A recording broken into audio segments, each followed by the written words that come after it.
Earlier today, I spoke with Andy Ogles, a Republican House member who just days ago expressed strong opposition to the Senate version of the president's budget bill, which he voted in favor of today. Here's our conversation. Congressman, I'm glad you joined us because you might be a living example of the power of politics of persuasion under deadline. Because a couple of days ago, and I'm going to quote to you some things written in Tennessee about your position on the bill just Tuesday afternoon. Complaints that it would force your constituents to pay for illegal aliens' health care, I'm quoting here now, and not doing enough to halt taxpayer dollars for subsidizing green energy projects, yet you voted yes. So how did you get from those substantial objections to yes? Yeah, great question. You know, one of the things that we worked on as it was continuing to be worked on, even with the wraparound amendment in the Senate, is making sure that the language in the bill was strengthened to address our concerns. And then if anything couldn't be addressed in the Senate version because of the parliamentarian, we worked closely with the White House, with the administration, to make sure there was after action that could be taken to address those concerns. And so as a member of the House of Representatives, we argue, we debate, and we fight to give the best product, quite frankly, for the American people. John Quincy Adams loved the House of Representatives because we argue and we debate. That's what we did, and we have a big, beautiful bill for the American people. I'm still confused, though, because in a statement you released on Tuesday, you said the Senate bill, which to my knowledge has not been materially changed, hasn't been changed at all, in your words, guts key Trump provisions. Well, so in the House version, there was a penalty with the FMAP, the Medicaid reimbursement. That was taken out. But again, we've worked with the administration, and there's mechanisms that we'll work on without going into details to make sure that those types of provisions are upheld, but just through a different mechanism. It has been said by some of your colleagues that in those conversations with senior administration officials and the president directly, those of you who had concerns were told these would be addressed by executive orders. Is that true? Well, there's a lot. I mean, first of all, when you're looking at a big piece of legislation like this, there's lots of mechanisms that can be used. So whether it's executive orders, whether it's further action from the House, or quite frankly, through the Justice Department, if you have a state that's non-compliant. So depending on the situation, there's lots of ways we can tackle these issues. But at the end of the day, the tax cuts are permanent. The border is secure. No tax on tips. It is win after win after winner. Look, the only thing hotter than the temperatures across the nation is the winning by the President of the United States, Donald Trump. And Congressman, and I just want to continue quoting you because I love to do that with members. You said it would be okay to ping pong this back and forth with the Senate. The legislative process allows for that. That's right. Why not go through that to make sure that this is a legislative product as opposed to a legislative product with all sorts of maybe add-ons from the administration or maybe not?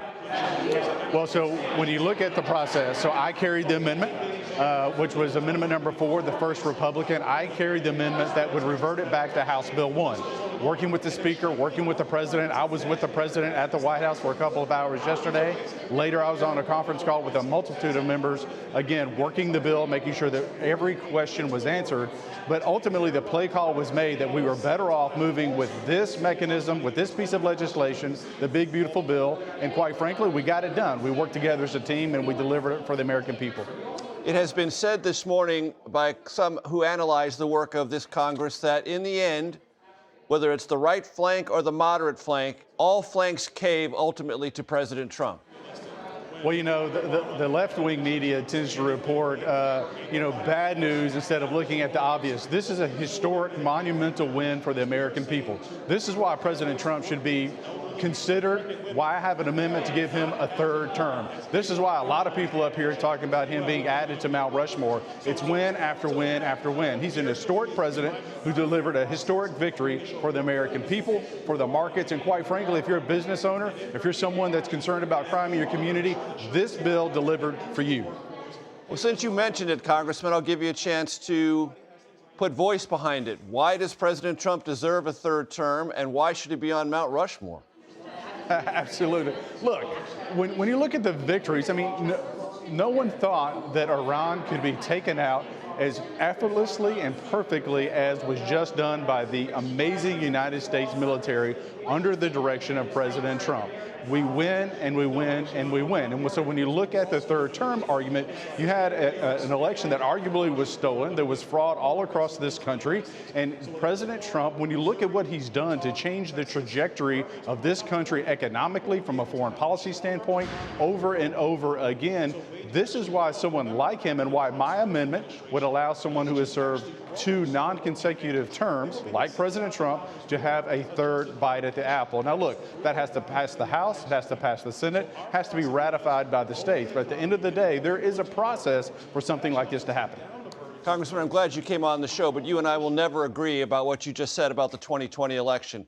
It was adjudicated in the courts. Defamation suits have been filed against people who made accusations. When asked for evidence, they have not provided it in court. But we'll move beyond that. It's clearly been stated and proven there was fraud across the country. Whether or not it changed the outcome of the election, to be determined, and quite frankly, maybe we'll never know. But at the end of the day, President Trump, because the American people were sick and tired of a woke Biden administration, the border, we were invaded, 10 million illegals. We won the popular vote, we won the Electoral College, and we won every single battleground state, and we're going to win the midterms. You and I will never disagree about the outcome of the 2024 election. We will agree politely to disagree about what happened in 2020. Last thing before I let you go, paint me a picture, Congressman, of what America looks like economically 1 year from tomorrow when the president signs this legislation. Yeah, I mean, you're truly going to see the unleashing of the American economy.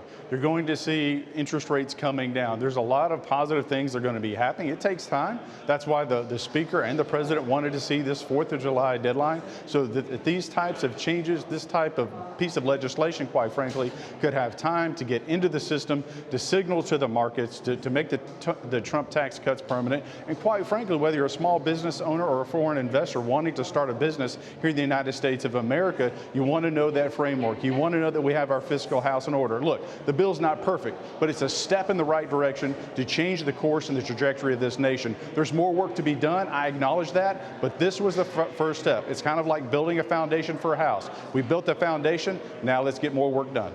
Last thing, and millions will not be knocked off health care, and millions will not be losing vital nutrition assistance?